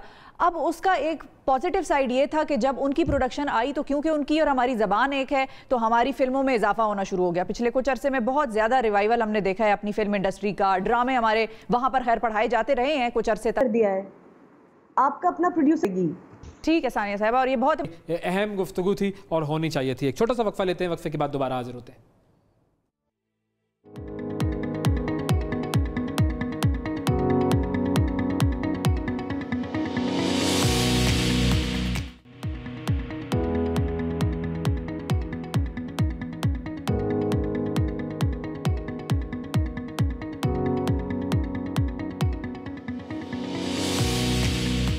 Welcome back to the show. नाजरीन, बात करते हैं कुछ चीन और इंडिया के दरमियान जो तनाज़ा चल रहा है उसकी। 3488 किलोमीटर तवील सरहद है दोनों ममालिक के दरमियान, और चीन भारत के कब्जे में 90,000 मुरब्बा किलोमीटर पर अपनी मिल्कियत का दावा करता है, जबकि भारत का कहना यह है कि चीन ने उसके 38,000 मुरब्बा किलोमीटर रकबे पर कब्जा कर रखा है। दुनिया की सबसे ज़्यादा आबादी वाले पहले और दूसरे नंबर के ये मुल्क हैं, इनके दरमियान सरहदी कशीदगी बढ़ रही है। बिल्कुल। अच्छा, अब इसकी तारीख जो है, इस कशीदगी की तारीख ये तो काफ़ी तवील है, लेकिन इस साल 5 मई को तिब्बत में पेंगोंग झील के किनारों पर इंडिया और चीन की अफवाज में पहली मरतबा जो एक झड़प सी हुई। उसके बाद कई मुकामात पर दोनों अफवाज के दरमियान झड़पें हुई। अब चीन ने लद्दाख के इलाके में 5,000 फौजी तैनात कर दिए हैं और फौजी साजो सामान की नकलो हरकत शुरू कर दी है। सदर ट्रंप ने चीन और इंडिया में सरहदी तनाज़ा जो है उसमें सालसी की पेशकश की है। इस मामले पर हम बात करेंगे। हमारे साथ तज्ज़ियाकार अहमद कुरैशी साहब मौजूद हैं। अस्सलाम वालेकुम अहमद। वालेकुम अस्सलाम Uwais Shifa. Thank you Ahmed for joining us. सबसे पहले तो आपसे हम थोड़ा सा बैकग्राउंड जानना चाहेंगे, ये तनाज़े की वजह क्या बनी? ये ज़मीन का तो है, लेकिन कब से आगाज़ हुआ और इस वक्त सूरत हाल क्या है? क्योंकि कुछ रिपोर्ट्स के मुताबिक इंडियन मीडिया भी ये रिपोर्टिंग कर रहा है और कुछ इंटरनेशनल मीडिया भी कि चाइना ने बड़ा रकबा कब्जा किया हुआ है चीन का इस झड़प के बाद, और इंडिया को जो है बड़ी मुंह की खानी पड़ी है। लेकिन इंडिया, न्यू दिल्ली की अगर हम बात करें तो शर्मिंदगी के मारे मेरा ख्याल है कोई बयान जारी नहीं कर रहा है। इस पर क्या कहेंगे आप? ये इंडिया के 70 इयर्स से डिस्प्यूट्स हैं बॉर्डर तकरीबन अपने तमाम नेबर्स के साथ। तो ये इसकी हिस्ट्री बहुत लंबी है और मुख्तलिफ जगहों पे, तिब्बत पे, सिक्किम में, डोकलाम है, लद्दाख है, तो ये बहुत हर जगह पे डिफरेंट हिस्ट्री है। लेकिन फैक्ट ये है कि इंडिया 70 सालों के अंदर इतना बड़ा मुल्क जो है वो अपने किसी भी एक नेबर के साथ अपना बॉर्डर डिस्प्यूट रिजॉल्व नहीं कर सका। तो ये जो अब हम इस वक्त तनाज़ा देख रहे हैं, ये उस चीज़ का शख्साना है कि इंडिया की फेलियर है डिप्लोमेटिक और पॉलिटिकल के 70 इयर्स के अंदर रिजॉल्व नहीं कर सके। अब इशू ये है कि ये जो यहाँ पे डिस्प्यूट हम देख रहे हैं चीन और इंडिया के दरमियान बहुत इंटरेस्टिंग है, बहुत मुख्तलिफ है। एक तो आपने हमने पाकिस्तान में इस पे बहुत फोकस भी किया और सही किया कि चाइना ने घुस के इंडिया को मारा और इंडिया कुछ ना कर सका। बड़ी शर्मिंदगी हुई उनको वैसे। बड़ी शर्मिंदगी, मतलब वो इंडिया जो हमेशा कोशां और तैयार, कम से कम स्टेटमेंट्स की हद तक और बॉलीवुड फिल्मों की हद तक वो पाकिस्तान में घुस के मारने के लिए तैयार रहते हैं। एक दफ़ा तो उन्होंने कोशिश की पिछले साल, उसका नतीजा उन्होंने देख लिया, उनके तैयारे गिर गए, उनका हमने पायलट कैप्चर कर लिया। तो वो हमेशा जो कोशां रहते हैं घुस के मारने के लिए, चीन ने उनको घुस के मारा भी और रकबा भी ले लिया और वो कुछ ना कर सके। तो ये तो एक चीज़ है। लेकिन जो दूसरी बड़ी इंटरेस्टिंग चीज़ है वो ये है कि ये क्या जंग छिड़ सकती है या नहीं। इस वक्त जो बहुत सीरियस सिचुएशन है वो ये है। और आपको मैं बताऊं कि चाइना जो है वो इंडिया का सबसे बड़ा ट्रेडिंग पार्टनर है जी, और बिलियंस ऑफ डॉलर्स उनकी बिलियंस ऑफ डॉलर्स है। और चीन जो है, जो उनकी जैसे हुआवे कंपनी है और जैसे वो मोबाइल फोन लेटेस्ट बनाते हैं, तो वो जब लॉन्च करते थे तो वो लॉन्च पिछले साल तक भी अपने जो नए सेट्स लॉन्च वो हांगकांग में नहीं कर रहे थे, वो मुंबई में और नई दिल्ली में कर रहे थे। तो बड़ा उन्होंने फोकस और इन्वेस्टमेंट चाइना ने इंडिया की मार्केट में किया हुआ है। अब हम नोट कर रहे हैं कि जो चाइना के जो मेजर आउटलेट्स हैं, मीडिया आउटलेट्स हैं, वो इस तरह की स्टेटमेंट्स और आर्टिकल्स पब्लिश कर रहे हैं जहां वो इंडिया से कह रहे हैं देखें हम आपको बेहतरीन डील दे सकते हैं, ट्रेड में आपको बड़ा फायदा होगा, इकोनॉमिक फायदा हम आपको देंगे, लेकिन आपने अमेरिका के साथ मिलना नहीं है हमारे खिलाफ। अच्छा, दूसरी तरफ जो है मजेदार चीज ये है कि हमारे यहाँ एक कॉमन ये इंप्रेशन है कि इंडिया जो है वो अमेरिका के साथ है, लेकिन फैक्ट ये है कि मेरे ख्याल में सदर ट्रंप को भी पता चल गया है कि 25 साल से इंडिया जो है वो अमेरिका को भी बेवकूफ बना रहा है और तमाम फायदे जो अमेरिका से ले सकता है वो इंडिया ने लिए हैं, लेकिन आज तक चीन के खिलाफ इंडिया ने एक भी कोई सही टेक्निकल इशू हो जाता है नाज़रीन हमारे साथ कभी-कभी। इंडिया और चीन के दरमियान इशू है तो यहाँ पर इशू हुआ है। इंडिया का तो वैसे हर एक के साथ ही इशू है, इंडिया का तो हर एक का कनेक्शन का मसला है। हाँ जी अहमद, कनेक्शन वापस और इंडियंस और इंडिया जो है ना, जो अपने आप को बहुत पेश करता है कि वो वेस्ट के साथ मिल जाएगा, अभी तक उसने कोई ऐसा इकदाम उठाया ही नहीं जो लगे कि वाकई इंडिया जो है उसमें सख्त है कि वो चीन का मुकाबला करे। क्या चीन का मुकाबला करेगी भारत की फौज जो पाकिस्तान का मुकाबला नहीं कर सकी बालाकोट के बाद? और अली ये बताइएगा कि अहमद ये बताइएगा कि देखें अब यहाँ पर आपका मानना ये है कि इस वक्त जो तनाज़ा है वो इंडिया की तरफ से जो यूं कह ले इंडिया को दबाने के लिए चाइना ये कह रहा है कि अब अगर आप अमेरिका की तरफ ना जाएं और आप हमारे साथ रहें तो इसलिए ये सारी कहानी क्रिएट हुई है, या फिर उस जगह की कोई इंपॉर्टेंस ऐसी है जिसकी वजह से यहाँ पर ये जो अक्साई चीन का जो एरिया है उस एरिया में इतनी इंपॉर्टेंस है चाइना के लिए? अच्छा, बहुत से लोगों को ये, आपने बहुत अच्छा सवाल पूछा, बहुत से लोगों को ये शक है। आपको मैं एक इंटरेस्टिंग बात बताऊं, आपने जितनी भी वीडियोस और तस्वीरें देखी होंगी चीन और इंडिया के बॉर्डर पे जो लड़ाई फौजियों के दरमियान हुई है, अभी तक कोई हैवी असलहा इस्तेमाल नहीं हुआ। आप नोट करें कि वो मुक्के हाथ लाते वाते रस्सी हाथ बांध दिए, इससे ज्यादा अभी आगे गई नहीं वो। तो ना चीन इससे ज्यादा आगे जा रहा है, जमीन रकबा ले लिया, तो छोटी मोटी क्योंकि डिमार्केशन नहीं हुई हुई, तो जब बंकर्स बन रहे होते हैं तो वक्तन लड़ाई, नहीं वक्तन फौक्तन लड़ाई होती रहती है हाथ मुक्कों से। लेकिन बहुत से लोगों को इत्तलात हैं, बशमूल मुझे पूरा यकीन है हमारे लोगों को भी इत्तलात हैं कि इंडिया और चाइना ने कहीं ना कहीं ये इत्तेफाक किया हुआ है कि हमने बॉर्डर पे क्योंकि डिमार्केशन नहीं हुई हुई, बंकर बनाते हुए लड़ाई हो सकती है, इस लड़ाई को बढ़ाना नहीं है। ये जितनी लड़ाई मुक्कों से और लातों से हो सकती है वहीं तक रखना है, पॉलिटिकली जो है वो ताल्लुकात खराब नहीं करने। आप नोट करें भी भिजवाएं अहमद। थोड़ा सा अब इससे जरा आगे बढ़ते हैं, चाइना और इंडिया से आगे निकलते हैं कि चाइना और इंडिया की आपस में तो झड़पें चल ही रही हैं। अमेरिका कितना खुश है कि इंडिया जो है वो चाइना जैसी ताकत के आगे खड़ा हो गया?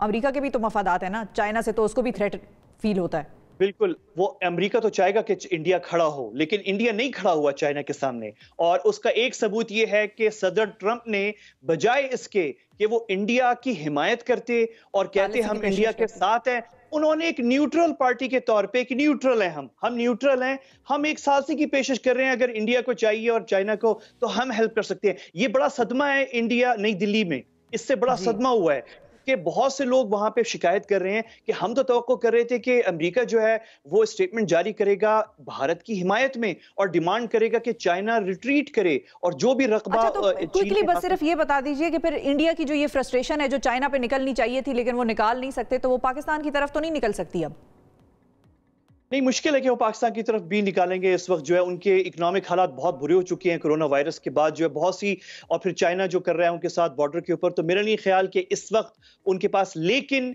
यकीनन हमारी जो एजेंसीज हैं, हमारी सिक्योरिटी इदारे, उनके पास इत्तलात तो जरूर हैं। वजीर आजम इमरान खान पिछले दिनों आपने नोट किया कई दफा कह चुके हैं कि हमें फॉल्स फ्लैग का खतरा है, तो कुछ ना कुछ तो है जो मुझे और आपको शायद नहीं पता, लेकिन हमारे इदारों को मालूम है कि कोई ना कोई तैयारी इंडिया कर रहा था। लेकिन अब ये चीन ने जो कर दिया है भारत के साथ हाथ, इसके बाद अब बहुत मुश्किल हो गया कि भारतीय फौज जो है वो इतनी सख्त दिखाए, वो तो कि दो फ्रंट पे वो जंग लड़ें और पाकिस्तान को भी छेड़ें और चीन को भी छेड़ें, बहुत मुश्किल है। और अमेरिका भी उनके साथ नहीं खड़ा हो रहा, उनको सालसी की पेशकश कर रहा है, सपोर्ट नहीं कर रहा है एक्चुअली। तो ये मेरे ख्याल में इस सिचुएशन में नजर नहीं आ रहा कि इंडिया में इतनी सख्त है। बोल तो वो बहुत बोलते हैं अपने टीवी चैनल्स के ऊपर, लेकिन करने का जब वक्त आता है तो नजर नहीं आ रहा कि उनमें इतनी सख्त या जान है कि हम कुछ कर सकेंगे। ठीक है, बहुत शुक्रिया अहमद कुरैशी साहब, आपने वक्त निकाला। जी, अब ज़रा कोरोना वायरस की जो कि बात हुई है तो हम कोरोना के हवाले से भी बात कर लेते हैं। जब 26 फरवरी को पाकिस्तान में कोरोना का पहला केस आया था तो उस वक्त काफ़ी तशवीश फैली थी, और आज जब रोज़ाना तकरीबन 3000 के करीब मरीज़ सामने आ रहे हैं और अमवात भी 1500 से तजावुज़ कर चुकी हैं, तो अवाम ने कोरोना वायरस को संजीदा लेना बिल्कुल छोड़ दिया है। क्या वजह है कि अब ना तो हुकूमत में कोई इतनी तशवीश नज़र आती है ना अवाम में? अब कोरोना पाकिस्तान में मकामी तौर पर तेज़ी से फैल रहा है, रोज़ाना कोरोना के रिकॉर्ड केसेस सामने आ रहे हैं। क्या करने की ज़रूरत है? जो लोकल ट्रांसमिशन है उसको रोकने के लिए उसकी एहतियाती तदाबीर, इस हवाले से हम बात करेंगे डॉक्टर सईद अख्तर से, जो कि Pakistan kidney and liver institute के साबिक प्रेसिडेंट हैं। अस्सलाम वालेकुम डॉक्टर सईद साहब, ये बताइए कि ये जो मामला चल रहा है कोरोना का, और अब इतनी ज़्यादा हमारे सामने नंबर्स आ रहे हैं, रोज़ाना 2500-3 हज़ार के करीब नंबर्स आ रहे हैं, तो ये लोकल ट्रांसमिशन कहते हैं कि 92% है, तो अब इसमें आवाम का कितना कसूर है, हुकूमत का कितना कसूर है कि वो सही तरीके से चीज़ों को मैनेज ना कर सकी, और असल में कोरोना का कितना इफेक्टिवनेस कह लें इसको कि उसका कितना कसूर है? देखें, ये तो at the end of the day सबसे पहली जो जिम्मेदारी आती है उस हुकूमत पे आती है, जो सारी जो डिसीजन मेकिंग स्टेट करती है, राइट डिसीजन करती है या रॉन्ग डिसीजन करती है, at the end of the day जिम्मेदारी हुकूमत पे आती है। लेकिन ये बात मैं पहले भी कह चुका हूँ कि कोई हुकूमत ये काम अकेले नहीं कर सकती जब तक कि आवाम उसका साथ आता है। तो बहुत बड़ी जिम्मेदारी का जो क्वेश्चन है वो आवाम पे आता है because of their irresponsible attitude. तो इसमें मगर जब स्टेट की ये भी जिम्मेदारी होती है कि अगर आवाम या कायदे कानून SOP को नहीं फॉलो करे तो स्टेट को अपने रिट को एग्जर्ट करना चाहिए और असर्ट करना चाहिए और उनको फिर एनफोर्स करना चाहिए। जैसे कि हमने देखा कि मिडल ईस्ट में उन्होंने जुर्माने शुरू किए, साउथ कोरिया में $2500 जुर्माना था अगर एक आदमी लॉकडाउन की खिलाफ वर्जी कर रहा था। तो यहाँ पे हमें एक डेफिनेटली गैप नज़र आता है कि स्टेट ने उसको मामले को बहुत लूज छोड़ा हुआ है। फिर एक और चीज़ होती है कि लीडरशिप अपने रवैयों से लोगों को बताती है कि क्या मैसेज है। तो अगर लीडरशिप को हम डेली टीवी पे देखते हैं कि 20-20, 40-40 लोग साथ खड़े हुए हैं, फलानी तकरीब हो रही है, किसी ने मास्क नहीं पहना हुआ, किसी ने कैप नहीं पहनी हुई, किसी ने हाथ, तो वो वहाँ पे फिर लोगों के पास एक बड़ा नेगेटिव मैसेज आता है। देखिए, लोगों में एक टेंडेंसी होती है ये बिलीव करने की कि नहीं कोई मसला नहीं है। डॉक्टर साहब, अगर आपको मैं ये कहूँ कि पाकिस्तान की कोरोना वायरस के हवाले से जितनी अवेयरनेस कैंपेन चली है, मीडिया ने तो खैर बड़ी कोशिश की, जब से कोरोना वायरस के पहले केसेस पाकिस्तान में सामने आए सारे के सारे प्रोग्राम्स तकरीबन रोज़ाना ही कोरोना को किसी न किसी तरह डिस्कस कर रहे होते हैं। अगर आपसे मैं ये पूछूं कि गवर्नमेंट की कैंपेन, कोरोना वायरस की अवेयरनेस कैंपेन में फ्लॉज क्या थे, तो वो आप कौन कौन सी चीज़ें निशानदेही करेंगे? तो पहली चीज़ मैं आपको निशानदेही करूँगा वो ये है कि एक यूनिफाइड अप्रोच नहीं है। देखिए, कौमें जो है ना लीडर्स को फॉलो करती है, तो हमारे कोई यूनिफाइड अप्रोच नहीं है। कोई गवर्नमेंट कुछ कह रही है, कोई गवर्नमेंट कुछ कह रही है। और बदकिस्मती से जो दूसरा मैं समझता हूँ बहुत बड़ा फंडामेंटल प्रॉब्लम है वो ये है कि हमने एक मेडिकल इशू को एक पॉलिटिकल इशू में कन्वर्ट कर दिया। ऐसा नहीं होना चाहिए। और जो मेडिकल इशू में जो प्रोफेशनल्स जो बात कह रहे हैं वो सबसे फोकस उसकी होनी चाहिए। अनफॉर्चुनेटली वो भी फिजल आउट हो गया। उसके बाद दूसरी बात ये है कि हम अपने रवैयों से लोगों को बताते हैं। देखें, लीडर्स का ये काम होता है ऐसे मौक़ों पे कि वो आएँ और कहें कि देखें वी हैव अ प्रॉब्लम, हमारे आपस में बड़े झगड़े हैं, लेकिन इस वक्त हम एक जंग लड़ रहे हैं, लिहाजा हम सब साथ हैं और हमें सबके साथ मिलकर काम करना चाहिए। तो ये चीज़ मेरा ख्याल है अगर एक डॉक्टर से ये मैसेज आ रहा है तो सारे के सारे सियासतदानों को इस पे कान धर लेने चाहिए। This is the high time. अच्छा सईद साहब, एक और बात बताइएगा।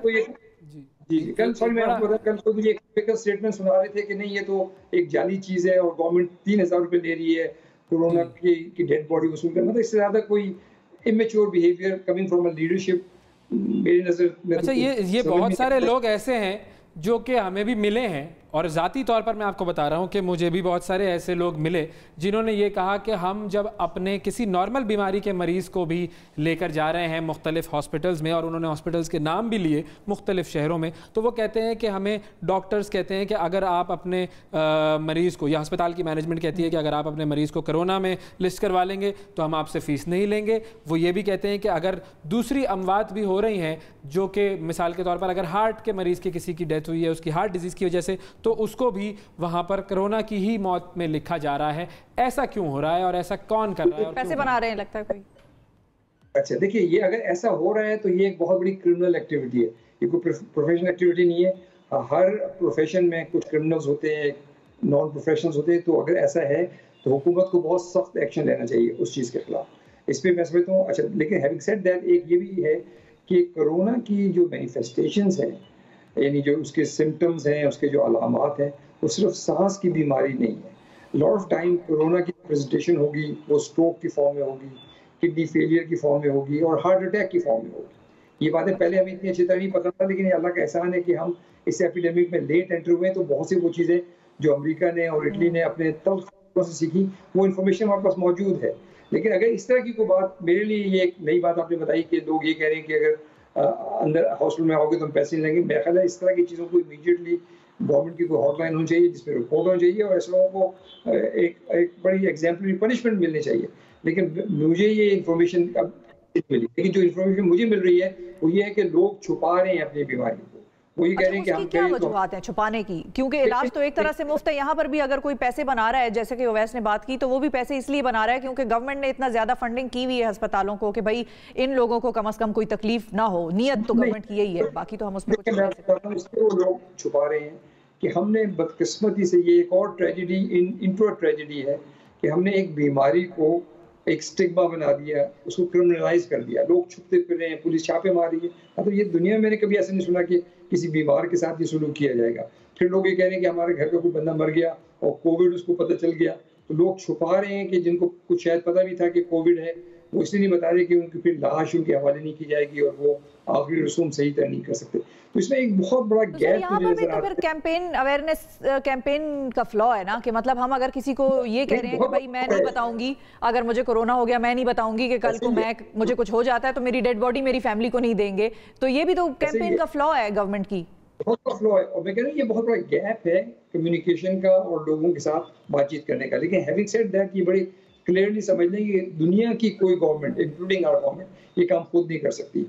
हम लोगों को मुझे जो सबसे बड़ी डिसअपॉइंटमेंट हुई वो हुई ईद का हाल देख के। मतलब मुझे ऑलमोस्ट रोना आ गया। मैंने कहा क्या मसला है हमारे साथ, क्या कहाँ भागे जा रही कपड़े और कहाँ भागी जा रही शॉपिंग के, दोबारा ईद नहीं आएगी। क्योंकि उसमें वो जो लोगों की मिक्सिंग हुई है, मैं ये फोर्स ही कर रहा हूँ कि 10 से 15 दिन के बाद उसकी एक ट्रिमेंडस एक और टाइडल वेव आएगी जिसको शायद हमारा सिस्टम बर्दाश्त ना कर सके। तो लोगों को खुदा के वास्ते जिम्मेदारी का सबूत दें, सोशल डिस्टेंसिंग करें, मास्क पहने, हाथ धोएं, मतलब हर वो काम करें जो आपको और आपके लव्ड वन को। देखिए, इसको लाइटली ना लें। ये बात बहुत दफा कह चुका हूँ कि इस बीमारी का ना तो कोई इलाज है ना इसकी कोई वैक्सीनेशन है। The only major that we have is to protect ourselves. Doctor साहब ये भी बताइए कि ये जो अब हम जा रहे हैं लॉकडाउन को बहुत ही ज़्यादा हमने एक तरह से इजी कर दिया है, ख़त्म कर दिया है, तकरीबन हर चीज़ ही खुल गई है, तो अब और कोर्ट के ऑर्डर हैं, सुप्रीम कोर्ट के ऑर्डर हैं कि भाई खोला जाए मुख्तलिफ चीज़ों को, तो अब जब हम इस तरफ जा रहे हैं तो ये तो हमारे लिए और ख़तरनाक बात है। बहुत खतरनाक बात होगी, और मैं समझता हूँ इसमें कोर्ट को सही तरह गाइड नहीं किया गया। प्रोफेशनल्स ने उनको बताना चाहिए था कि देखिए ये एक मेडिकल डिसीजन है, सुप्रीम कोर्ट वही करेगी जो उनको बताया गया कि ये वो हो गए जो हालात उनके पास पेश किए गए। तो अगर कोई मेडिकल कम्युनिटी बड़ी स्ट्रॉन्ग तरीके से सुप्रीम कोर्ट को एक्सप्लेन करती कि सर ये इस तरह से ना करें, इससे तो बहुत ज़्यादा तबाही फैलेगी। चंद दिनों की बात है। देखिए याद रखें कि जब केसेस शुरू होते हैं तो वो थोड़े होते हैं, पहले इंडेक्स केस होते हैं, फिर उसके बाद फिर सेकेंडरी केस। अब वो हम सब स्ट्रीम्स आपस में खलत पलत हो गई, मिक्स हो गई हैं।